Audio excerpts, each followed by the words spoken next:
I don't understand what the purpose of this channel is. If people don't, if they want to live their dream, they should follow these simple little rules. There's three phrases that I use a lot in this channel. You can do ... You don't have to spend a lot of money to do it. And live your dreams. And here's how you do it. For example, living your dreams. I mean, we've done a lot. Me and Carolyn have in our 10 years. A lot. We traveled the country. Well, first of all, we paid off our debt. Got the debt paid off. And had a brand new truck also when we did it. Then we traveled the country for several years. We bought this piece of property, built a little tiny house, and now I'm getting to work on lawnmowers. I've always wanted to work on lawnmowers as a business. So, living my dreams.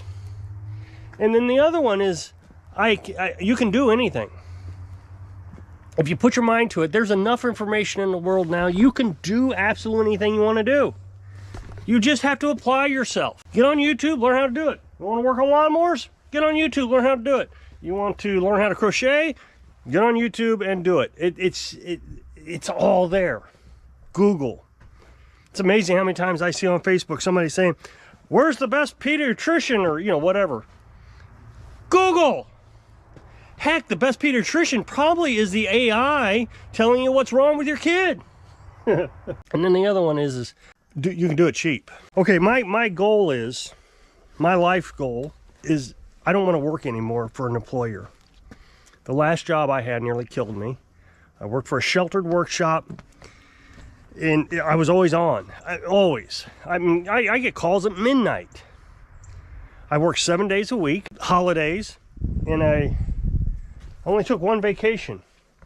And during that vacation, over the years I've been there, I got called and was told I was in trouble because I scheduled the supervisors incorrectly, because I had to schedule them for a week out. And I had a plan. I knew exactly what my plan was. I told the supervisors what the plan was, and my supervisor decided he didn't like the plan about 4 days into it. So, I mean, I even knew I was in trouble when I was getting back. It was just too much stress. It was terrible. So, I've tried to figure out a way to live so I don't have to work for an employer. So I created a YouTube channel. Well, the YouTube channel is starting to die down now. Off-grid living, as the election got closer and closer and closer, everybody knew who was going to win. Off-grid living and prepping wasn't quite as important as what they thought it was. I decided I wanted to do something else, make a little money. Something I can do here, still on a part-time basis. Work on lawnmowers. But in order to do that, you got to reduce your spending. A lot. We bought this property, $4,200, with a well. Now, the well is terrible. It's terrible. And it's not in the most pristine location 100 miles away from nobody. I have power lines running through our property. But that reduced the cost of the property. Wow. You mean all I got to do is put up with some power lines, and I can have this for $4,200 with a well? Now, if I wanted to get a well, that'd be another $5,000, $6,000. So it's an old well. It's 50 or 60 years old. Sediment has settled into the bottom of it, so it's not as deep as it used to be. It's finicky. In the springtime, it turns colors. But I got a well. I got a piece of property. I just have to work at it. But I can do it on my time, not my employer's time, not at midnight. I got solar panels. Hooked them up myself. You need to get them off the ground, man. Got to have a big stand for them. Well, first of all, big stand costs money. And second of all, do some tests. The ground actually keeps them cooler, which means I get more electricity, which means I have to have less solar panels, which means I get to spend less money. The other one is the camper. We had a pop-up camper. Oh, you can't live in a pop-up camper. That's crazy. What are you doing? Well, we did until someone burned it down. And then we built a truck camper on the back of the truck. Oh, you can't do that. You got to have a camper. Well, when we did it, I mean, I remember people just going absolutely crazy over the truck camper. First time you hit a bird, it's going to be destroyed. I hit a bird in the Grand Canyon. Got out, looked, there was a blood splatter on the camper. But the camper was still there. It wasn't destroyed. It wasn't like a tornado came through and knocked it off. So you can do things. Of course, you got to research. Got to get on YouTube. And you got to do more than act like you know everything in the comment section. You got to listen. If there is somebody doing something that you're not doing that you want to do, you should learn from that person or multiple people. Not tell them that they're doing it wrong. And I'm told this all the time I got here. And of course, you know, we had very limited tools, very limited. Not a lot of money. We parked the truck down there, got the camper off of it, but the whole place was just grown up. It was a trash pit. Oh, that was the other thing. This place is a trash pit. Yeah, that reduced the price. There was a trailer here that was falling down. It was knocked down, tore apart. Half of it was still here. The trailer's still here. I built the tiny house on, and that's another thing. I built the tiny house for $5,000. It can be done. No, you got to follow code. No, I didn't. I've said it 1,000 times. I still get people telling me that I should follow code. It's been here for 4 years now, and probably stronger than most houses. My dad built his house the same time I built this one. And he had the lumber delivered, and he thought he got pressure treated wood, but Home Depot didn't bring pressure treated. They charged him for pressure treated. So he used it, and it's rotting already. So, you know, he spent all that money, now he's got to redo it. So if my house falls down, I don't have to hire contractors and everybody to come. I'm not saying Dad would, but I don't have to hire, you know, $10,000, $20,000 worth of people to come out and fix it.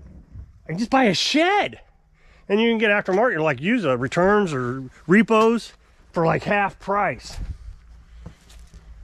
Or I can do this again.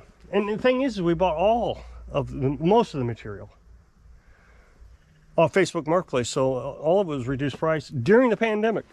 So the prices were already going up on lumber. But when we got here, it was all grown up, and I was worried about copperhead, so we bought a little sling blade. You ever watch that movie, Sling Blade? And we whacked the whole property out of shape. I mean, we've been traveling, ate garbage. We were in terrible shape, but we did it. Got it all knocked down, bought a push mower, and for the longest time we push mowed this place. But no, you got to have a tractor, brush hog. You got to have, I mean, and they just went through everything. And the whole place was just trash. There was barbed wire everywhere, so if you got a lawnmower, you'd be flat tiring it every few seconds. So cost, more cost. But everybody's smarter than me. And they don't ever word it in a fashion that sounds polite. Well, that's not very smart. What you need to do is go out and buy. I can't stand that phrase. It just, no, you don't. And if you listen, I'll tell you how to do it. I made a video. I showed you my filtration system. So water I pump from the well goes through this filter. There's another filter here. I took it off so I can show you what I'm doing here. So there's two filters. One's a sediment filter, the other one's a charcoal filter. Well, the hose was broke, so I fixed it. I showed you how to fix the hose. Again, saving money. That way you don't have to go out and buy a new hose. You can go out and fix the one you got. And these things here, you can get at Dollar General for about $1. They're not expensive at all. Then what I do is I hook these hoses up over here to the filters. So one hose goes from the well to the filter, the other hose goes from the filter to the IBC tank. I turn the well on, water's getting filtered. Well, I was having a little troubles. I mean, it was the first day of the season that we got below freezing, and one of the hose froze. I don't understand how they freeze. It just makes no sense to me. This is a steep hill, and this hose, this one here, always gets water accumulated in it and it freezes. Even though I blow it out, it freezes. At the beginning of the video, I said there are going to be people to tell me how to do it better, and I use the air quotes, better. Don't tell me how to do it better, because this is the way I'm going to do it. I'm not going to change it. I do everything for a reason, and no matter how many times people tell me how to do it better, there's always a problem with their way of doing it better. Usually it means spending money. So the very first comment I got, hey, what you need to do is go out to the Harbor Freight and spend $35 on a heat gun. That way you can thaw out that hose. Oh, okay, yeah, that's great. Let me think about this. Where do I get, and this is what I said to him, the electric from my magic jelly bean field? Remember, I'm getting ready to fill the tank. So that means Carolyn's doing laundry, so we're using a lot of electric on laundry. And I'm getting ready to run the well, so I need a lot of electric for the well. Those two things put together is going to use most of the electric for the day that I can produce. So what am I going to do? I'm going to get another 1,500 watts of an appliance to run on the solar panels. So, I mean, I knew what the guy was going to say. Well, you got a generator, don't you? And that's what he said. Okay, so let me understand this. I got to spend $35 extra for the heat gun. And then I got to run a generator, you know, $2.40 for a gallon of gas. So, you know, we're just constantly racking up costs, Or I got a better idea. Why don't we do what I did? And I took the hose in the house and I set it by the stove for 10 minutes and it thawed out. Now, his way, I would have spent about 20 minutes setting up the generator, putting gas in it, taking the little heat gun out here in the cold, trying to get everything to thaw out. Or I go outside with the hose, set it next to the stove, take my coat off, drink a cup of coffee. And my way was, guess what? Free. I knew he was going to gaslight me. I'm sure what he was, if he'd have just said, you know what, I didn't think about the electric, which is, I'm sure, is what happened. I would have said, oh, I understand. You know, you don't live off grid, and electric's always a concern around here. But no, he had to gaslight me. Well, I thought you could run it off the generator. No, what you thought I could do is run a bunch of money up. I'm not going to spend money. It's not your money, so stop telling me how to spend it. Well, it's not that expensive. It is. $30, $35 for this heat gun he wants me to buy, and an endless cost on gas. I don't run those generators, except now, the only time I run the generators, those big ones, is for the lawnmower business. Well, that costs money, doesn't it? But the customer pays me for it. It's called overhead costs. You put it into the price of the thing you're working on. So, yeah. So the very next comment I got, well, if I were you, I hate that phrase. If I were you, you're not me. It's pretty obvious you're not me because you're not doing it the way I am doing it. The way I'm doing it makes sense. The way you're doing it spends money. So what I did was I had a hose. These hose. And I cut one to that length. And then I put this on it. That's $1. I already told you that. And I hooked this up to these filters using this, you know, $1, $2, plus the $1 I had to use to cut the hose over there. So there's $3 that I got invested in this. Of course, you got to buy the filter, but that's just part of the cost. This was free because I already had to have the hose. I had to have it. No, you need to get scheduled 30 or 40 or 60 or pipe and put it on there. Okay, so now we went from basically $3 to $30, $40, whatever that pipe cost. And the other thing is I would have to disassemble it every time I go inside. Remember, I'm taking these inside to keep them thawed in the wintertime.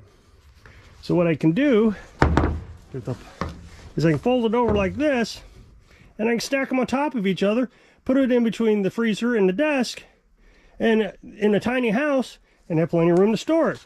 It just frustrates me that this channel has been doing this for 7 years, saving money, living the dream, telling people they can do it. And for 7 years, people have completely ignored the message and told me that I am doing it wrong because I'm not spending enough money. Well, I'm glad the audience is so rich that they can just endlessly spend money. However, I seriously doubt that is the case. I would imagine most of my audience, because I know the age of my audience, lives on Social Security. Social Security doesn't pay much. Carolyn gets Social Security. She's retired now. She gets Social Security. She doesn't get a lot of money. So how does this make sense? Just spend money so you can never live your dream. I'm living it. So stop telling me how to spend it. If I'm actually doing it, how can you tell me to do it better if you don't know how to do it in the first place? That's why you're watching the channel. I realize this isn't the entire audience, but I get it so much. Sometimes I wonder if the entire audience doesn't get it. I hope I can inspire you. to stop spending money so you can live your dreams. Thanks for watching.